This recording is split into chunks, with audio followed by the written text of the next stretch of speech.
back on the last set. Yes, sir. Speaking of set, that was a nice set of cards, set of fights the other day, huh? Yeah, from prelims to main card. See that Derrick Lewis knockout? Oh, man. I never seen somebody's legs go stiff standing up. Oh, yeah? Remember the when way he he could, fell like, over, yeah, the way, because yeah. he knew that Blaydes was going to shoot for a takedown, and then he just timed it. It was like a tight uppercut. That's true. And then he just stiffened up, and then he was already knocked out before he even hit the ground. Bro, imagine a guy 248 hitting you like that, bat, connecting with your jaw. That's scary, man. All that body weight, all that Hadouken, Yeah. All the momentum, all the physics, all the algorithm. Yeah. P equals 4, 4. You know? Yeah. And it's different when you see the little guys knock each other out. Yeah. And they do sometimes in spectacular fashion. Yeah. Remember when Cody Garbrandt, the last knockout, when he smoked that Martial when he was just guy? kind of like looking to the Like side hiding. and then hooked it. Oof. Wow. And the guy just I slept. feel like Owen Wilson. Wow. Yeah. Wow. Hey! Wow. Wow. Yeah, that's him. Wow. You ever seen the meme? Yeah. There's like mountains everywhere and clouds, and then his face, you know, when he squints with his Yeah. blonde hair? Yeah, in the sky. Wow.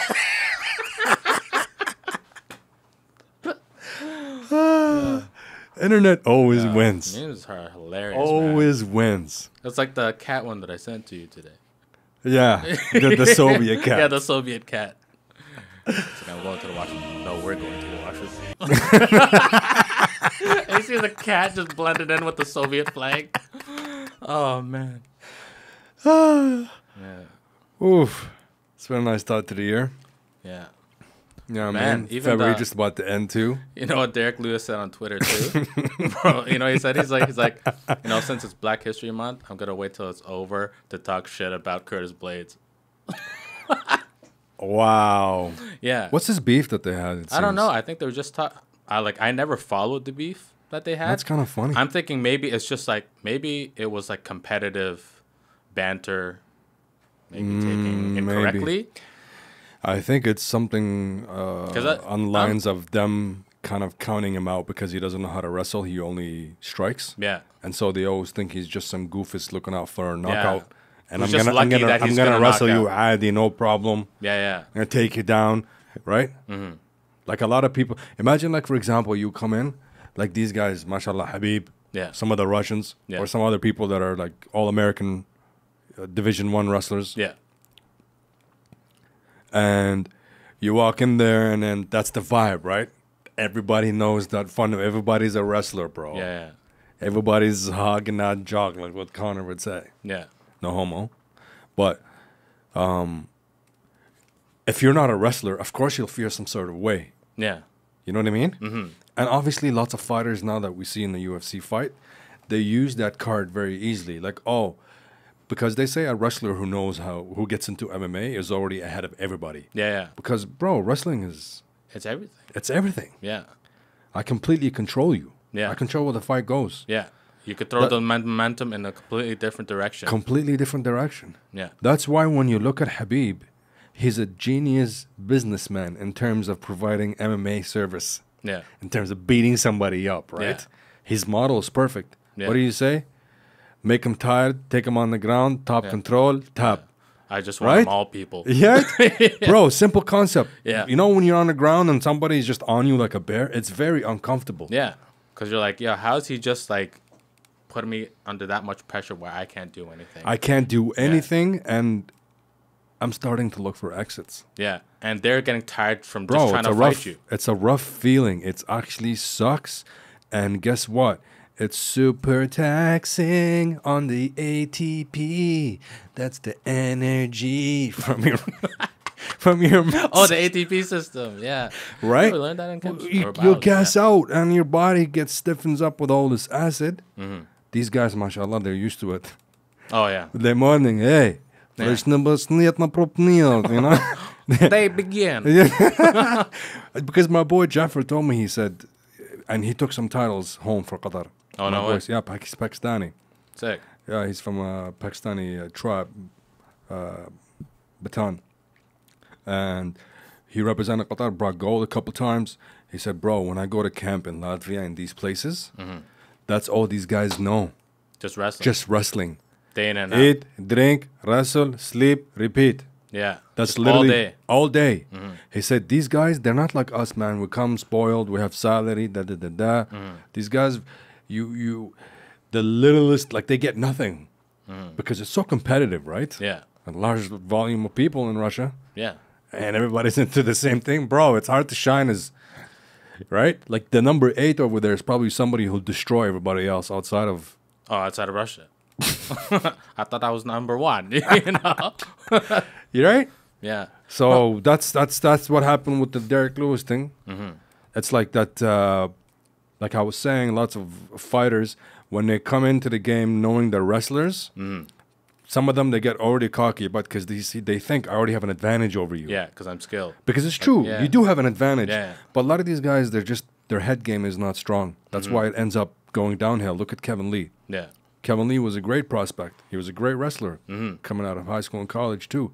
But look where he's at because he picked the wrong fights and I think mentally he wasn't there. Yeah. He's one of these guys that... It always looked like he had a chip on his shoulder or something. Yeah, he was a wrestler and he didn't do that good. Yeah. You know what I mean? His second recent fight is his last best one where he knocked out that American wrestler. Who was where it? he was actually an underdog when he fought him. Just be something. I can't remember his name. Oh, The guy who looks like he's from like 1950s, and he ate Kevin Lee's kick. Yeah. And just went straight into the fence. Yeah. That one. Oh, that was a nice combo. It was. Yeah. And It's then, like, boom. and he was on high horses for the remainder of the time. Yeah. So, yeah, man. He felt like he was getting played. Yo, like these guys trying to clown me. Yeah. I'm just gonna wrestle you, take you down like this. And that's why he's trying to fight Overeem, and he keeps saying those homo comments. To over him? I'm gonna clamp them cheeks. Oh. I'm gonna He clap did say them that. cheeks. Yeah. He did say that. No homo. Yeah. No. And he thinks that he got this by Overeem too because his team kind of counted him out. Overeem was talking bad about. Yeah, Derrick but Lewis. apparently Overeem's team was saying something about Derrick Lewis. That's what he was saying. But I think with Derrick Lewis, the last time he was on the, I guess, the conference talks that they do in front of a crowd, like he was saying that, Overeem, I know you still have it in you. Yeah. He still wanted him He to was. fight. He was being 'cause friendly. He wanted to fight him. He said he's been trying to fight him for a very long time because he thinks that's a legend fight. But Overeem has apparently a number of times turned down the fight. Really? That's disappointing. Right? They're heavyweights, man. When you watch heavyweights, man, we got a set of cards, bud, coming up. That's going to be really fun. I want to watch these cards. I want to watch all these cards coming up after feeling good about change, you know what I mean? Transforming myself too. It's been a good 1-2 weeks so far with the diet. Yeah. It's just complimentary. I like it when we get together on the weekend and watch those fights. Yeah. It's a good scene, man. It's a good flex. I like to get the wind down. It's a good routine, man. It's good. It's a really good routine. We get to record. Then we get to watch. You know? It's timed perfectly. It's a good day. 100%. But the Stipe and Miocic one, that's going to be a heavyweight banger. Versus That's Ngannou, a rematch. right? Yeah. What did I say? No, you said Stipe. Oh, Stipe, yeah, Ngannou, yeah. You just said his last name. But yeah, Stipe and Ngannou, man, that should be a good one. Yeah. But yo, I'm telling you, man, you should watch that special on Ngannou with Joe Rogan. It's like listening to like a whole story of a person. Just he's breaking down his entire journey to the UFC realm. Yeah, how we did that refugee. Yeah, this guy was just like crossing borders, just doing all that, just trying to make it for himself. This guy had a dream and he made it happen. You see, these guys. Maybe we'll close with this, but these guys, they, what is it called? Sorry, ladies and gentlemen, just kind of grueling over here. Yeah, but his story, like Francis Ngannou and all these other guys that go through that to get out of Africa. The migrants, the Arabs, who have had to flee on boats, bro, with their kids. and very little of what used to belong in their 30-some years of life, or Yeah. however old they were. Mm. And they come out here, and some of them make it, some of them don't. Mm-hmm. And they persevere, and they keep fighting on. And all of us over here, spoiled as heck. With our first world problems. With our first world problems, man. Yeah. We These can't, guys don't even have time to complain. They don't have none. You know? They're just so grateful for where they are now, right? And they persevere, and they get to a level where they appreciate things because they came from a certain, rough beginning. Certain background. Yeah. Builds character. At a very young age, to build character at a very young age, and then just keep pushing, and then avoiding death, avoiding being brought back again, just to try to make it again, just because you're so caught up on, like, I have to get my parents out of that life. I gotta get myself out of this life. There's no future. I'm going to be slaving myself until I'm 40. That's not happening. Yeah, man. Let's just go for this. And then, just taking, like you said, just whatever they have in their hand. Like, you know what? I have $50 in my pocket. Shit. Hopefully it works out over there. Get on a boat. Bro. Just go, and just hoping for the best. And then it's almost like it's like this trial of life that they're just going through just to finally get to that end point. Right? I know, man. And then you can't help but be happy for these guys, because look at where they are now. It's nice. Exactly. And then, when some people say, like Meryl Streep, she was like, oh, with this fighting, or I think it was boxing, she was like referring it to savagery. Yeah.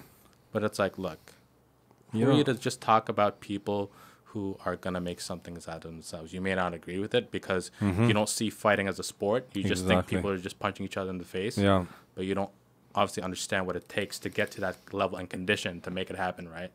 And, fighting has always been popular no matter what. You can go back no matter hundreds, of, even 1,000 years. Brawling was just always a part of just entertainment, And then for these guys just to make it a life from that, how do you not be happy for them? Who are you to just judge people? You get paid to pretend. Yeah. You're an actor. Actors are good, but, just don't shoot shots at people. Professional liars. Be professional about it. Yeah, professional liars. Or I gotta believe you. That's the only way you'll be a good actor, if I believe you. So, exactly.